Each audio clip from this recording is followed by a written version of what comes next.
Desperately worried about an interest rate rise. Let's have a look.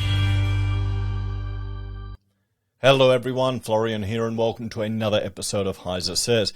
Grab your stein of coffee.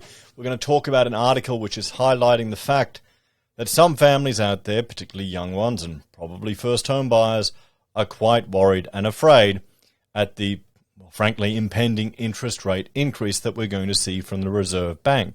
Now, if we jump over to this left screen here, we can see from Trading Economics, the forecast or the consensus and the TE forecast is that the cash rate or the cash rate target will go up to 2.35%.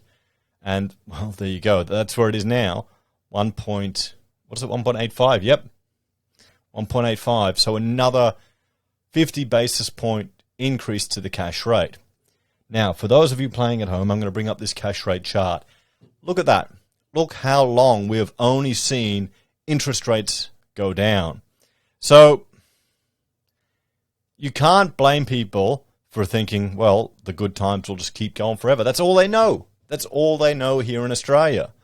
Interest rates just keep going down. It's just cheaper to get into money. Everyone you know and hear about has made a killing in property. You know, the boomers just bought houses and sat on them and made a fortune and then retired comfortably. Some of them cashed out into the FOMO recently and did very well for themselves, and congratulations. Good timing. That's a Chad move. But, well, the good times can't last forever. We're going to see rates go up and some people are going to get stung. If we have a look here, here's the RBA rate tracker, and yes, I'll accept all cookies. And today, the increase to 2.35% is 83%, and no change is 17%. So everything is leading towards an increase of that cash rate. And we're going to find out about that tomorrow. But first, let's have a look at this article about, well, a family worried as the Reserve Bank of Australia tipped to increase interest rates again. And those of you who are watching the channel, who watch my channel and other channels, you're probably not at all surprised that the Reserve Bank's quote or estimate that they wouldn't increase rates until 2024 was complete rubbish. You know, I should do a survey, a poll of viewers to see how many of you locked in your mortgage at insanely low rates to take advantage of it because you didn't trust the Federal Reserve, or the Federal Reserve, well, you don't trust them either, but the RBA. And I'll bring up this one chart. Where's my favorite chart that I want to show here? Here we go, wage price index forecast from the RBA. So, I mean, if you got something wrong that often, maybe there's something fundamentally incorrect in your modeling. Just saying. So let's have a look at this one here, everyone. So, like many families across Australia, Brian and Nicola Alexander are nervous about cost of living pressures and how hard rising interest rates will hit them. Well, yeah, we don't only have increasing interest rates, we've got cost of living pressures. We're going to have the fuel excise, the fuel tax coming back again. You know, wouldn't it be great if we just lowered taxes permanently and kind of abolished them and let people spend their own money and maybe just, you know, cut some of the things, you know, some of the luxury services we don't need? The Perth couple work alternative weekend days to pay their bills and feed their 3 children aged between 8 and 14. So they're missing out on some of the precious time with their kids just to get by. And, well, that's the sacrifices you've got to make. I work Saturdays and he works Sundays. We sacrifice quality time with the family to manage, Miss Alexander told NCA Newswire. Until recently, the family had a home loan with Keystart with the lowest interest rate of 4.36%. Now, Keystart's that funny thing in WA. Oh, here we go. Is the West Australian government's lending provider that offers low deposit home loans to those unable to meet the deposit requirements of mainstream lenders. So this poor family can't meet the requirements of a real lender, so they go with a government lender, and now they're going to get screwed over. What is the lesson here? Maybe you need to be wary of the gifts from the state. We have a shared equity loan where Keystart owns 20% of our property, so they pay 20% of the costs. So realistically, our loan repayments were based on 80%. she said. So this is a shared equity. It's like, this is just like the Labour scheme, or even, not even as bad as the Labour scheme, where they're proposing 40% shared equity. When did this become a normal thing? I know we've got a lot of WA viewers here. Guys, is this a normal thing in your state? You're meant to be like the iron ore powerhouse of the country. Sure, my Fortescue metal shares got hammered today, but you're meant to be leading the country, just going nuts. That's why, I guess that's probably why you can afford all these crazy things, because you had it too good for too long. The pair never struggled to make repayments, but as rates began to climb this year, they realized they needed to reassess their situation. With the help of a broker and a few interest rate hikes later, we consolidated all of our debt, she said. We now own 100%, and we're about $900 a month better off. How bad was their debt? I mean, that's a good thing to look at. Okay, so what they've done is, this is them, a young couple, having a wake-up call, realizing the shit's going to hit the fan. We've got to do something about it. Now, this is why when you've got all these predictions of the housing market's going to crash, all these people are going to be at the wall and they're going to be forced to sell, and then I can run in and grab the house real cheap, or there are people wanting to do that. There are people expecting that to happen. This is the other side of the story. This is people anticipating, because, for sales, they're kind of slow-moving disasters. All movements in the housing sector are pretty slow-moving. You can't liquidate a house overnight that easy. And we've seen how many chances the bank is going to give you. And I joke about Mortgage Keeper, but that could be... I want that to be a joke. I don't want it to become real. But the point I want to make here is that people adapt and adjust and get their shit together. That their people are resilient. And if you've got a strong marriage, a strong relationship, and you work together as a team, you can overcome a lot of these challenges. It's usually when it all falls apart, to be honest, that it doesn't work out. So this is a good story. This is good to hear. Miss Alexander said inflation and the cost of living were going up, but their income effectively remained the same. So the family worried about their finances. Our budget has not changed for things like groceries. We just buy less overall, she said. Well, what you need to do is you need to go the full carnivore life and just buy like a full cow. You'll get satiated a lot quicker. Just eat a whole lot of tallow. Insurance rates and utilities have spiked massively. And most months we do have to request payment extensions. So they really need to go through their budget and cut a lot more. Overall, I feel we're pretty lucky.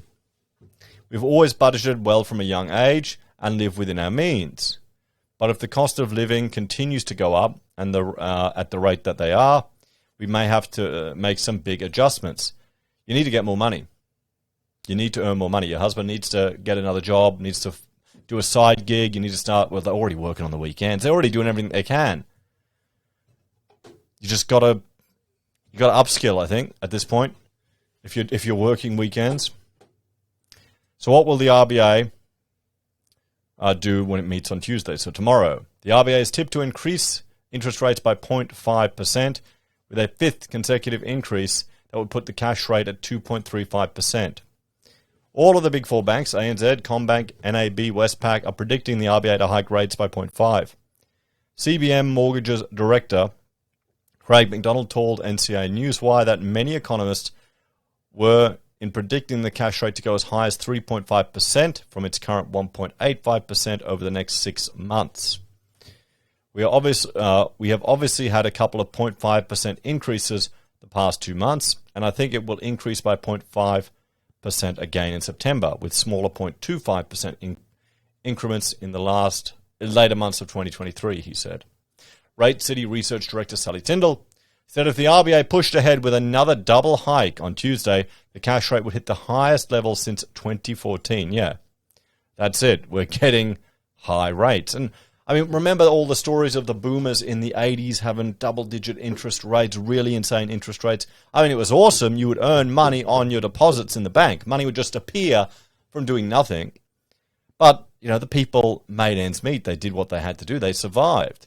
So I'm hoping, perhaps naively, I'm hoping people will have to toughen up a bit and tighten the belt and work that extra job on the weekend.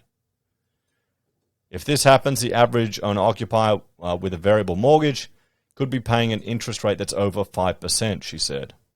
As a result, the average borrower would see their monthly repayments increase by more than $600. Well, let's have a look at that. Let's say, here's the scenario we looked at last time, where, what are we looking at? These are the average prices of mortgages, the average mortgages of houses, and we're looking at New South Wales. You're going off a 1.99 lock-in. You know, well, let's do it 1.89. We've got 1.89. Someone I spoke to the other day got 1.89. And you're going to 4.99, you're looking at a 47% increase in your payments just jumping off that. Because the number of people that are locked in are much higher than normal. Much higher. None of us trust the RBA. And, well, we're definitely going to see these increases happen. And they are. So let's have a talk about this one, guys. So, a positive spin. Okay? Sure, they're in a bit of trouble. But they sorted it out. They found $900 in savings. And I know Dave Ramsey hates the idea of mortgage or debt consolidation. I think it's a bit different in the States. I think they're people like they're businesses that do it on your behalf and they screw you over. Where, what did I do? I consolidated some debts all into a mortgage and got rid of all the credit cards. Boom, boom, boom. And just attacked it. And that was a very effective strategy to get everything under control.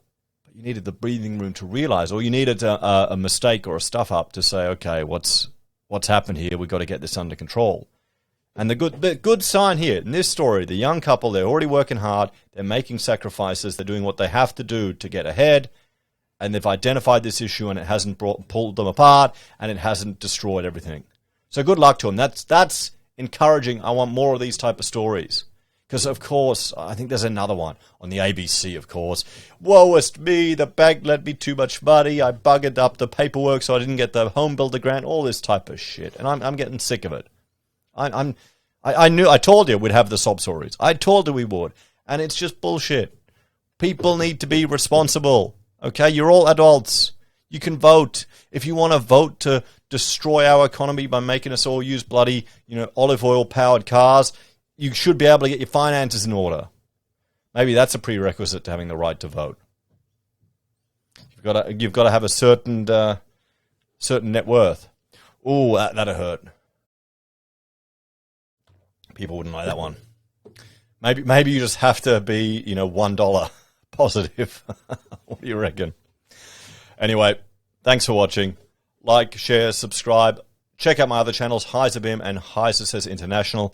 I've got an interesting one on HeiseSays International about people losing control of their own thermostats in their houses. Isn't the future awesome? If you want to support us, you can financially via YouTube or Patreon. Use our referral links, buy our pocket squares, or call us if you need an architect. Take care, everyone. Have a great day, and I'll see you in the next episode of HeiseSays. Bye for now.